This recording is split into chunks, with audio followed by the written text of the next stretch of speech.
आमदार शरणू सलगर यांनी शेतकऱ्यांना पिकांचे नुकसान भरपाई मिळावी म्हणून स्वतःला चाबकाने मारून घेतले। पिकांच्या नुकसानीची भरपाई मिळावी यासाठी भाजपचे अर्धनग्न आंदोलन। आमदारांच्या अंगावर चाबकाचे ओळ पाहून शेतकऱ्याच्या डोळ्यात अश्रू।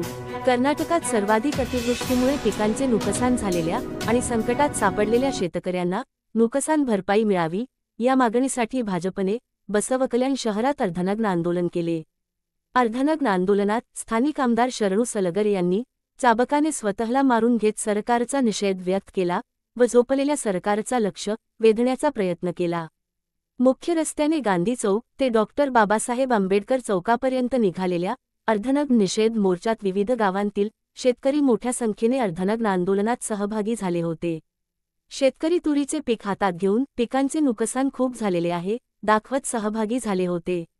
अर्धनग्न आंदोलनात सहभागी झालेले आमदार शरणू सलगर यांनी मुख्यमंत्री, उपमुख्यमंत्री, कृषीमंत्री आणि महसूल मंत्र्यांचे मुखवटे घातलेल्या पोथराजाने आमदारांना चाबकाने मारल्याचे चित्र दिसत होते।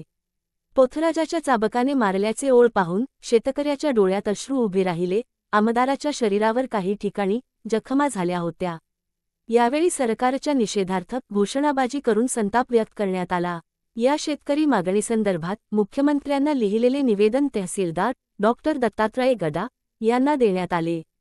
अतिवृष्टीमुळे शेतकऱ्यांचे पीक पूर्णपणे नुकसान झाले आहे आणि अडचणीत सापडलेल्या शेतकऱ्यांना प्रति एकर 25,000 रुपये भरपाई देण्यात यावी।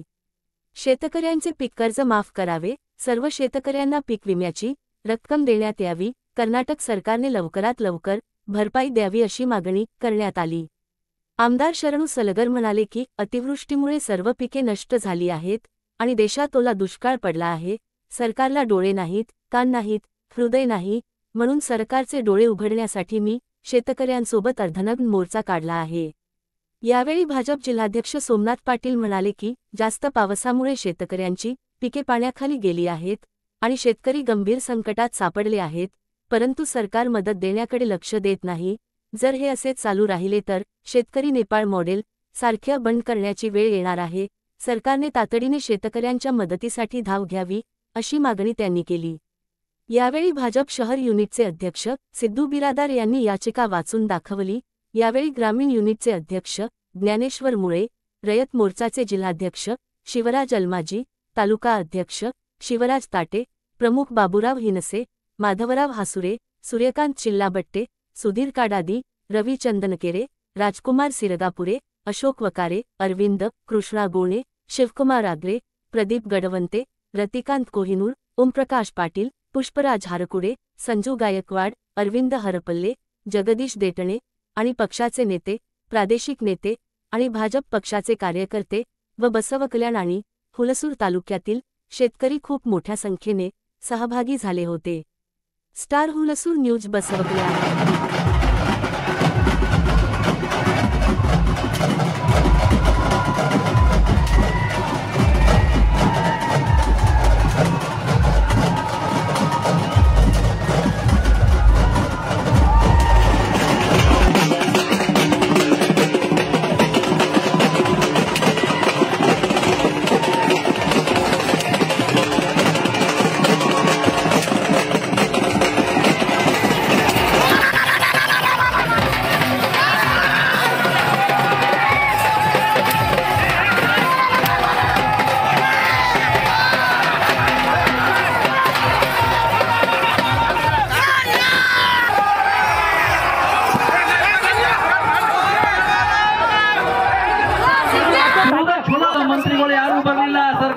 ಕೃಷಿ ಮಂತ್ರಿಯನ್ನ ಒಬ್ಬ ರೆವೆನ್ಯೂ ಮಿನಿಸ್ಟರ್ ಅನ್ನ ಒಬ್ಬ ತೋಟಗಾರಿಕೆ ಸಚಿವನ ಉಪಮುಖ್ಯಮಂತ್ರಿಯನ್ನ ಮುಖ್ಯಮಂತ್ರಿಯರ ಇವರು ಯಾರಿಗೂ ಬೀದರ್ ಕಲಬುರಗಿ ಕಲ್ಯಾಣ ಕರ್ನಾಟಕ ಕಾಣಲಿಲ್ಲ।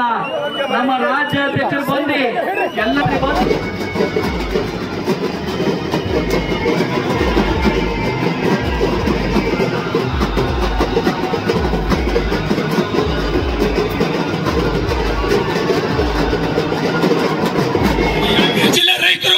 ಏನ್ ಪರಿಸ್ಥಿತಿ ನಡುವ ಅಂತ ಹೇಳಿ ಇವತ್ತು ನಾನು ಅರೆಬತ್ತಲೆ ಹೋರಾಟ ಮಾಡಿ ನನ್ನ ಮೈ ತುಂಬಾ ತಡಿ ಬರಂಗ ನಾನು ಹೊಡ್ಸೋಣಿನಿ।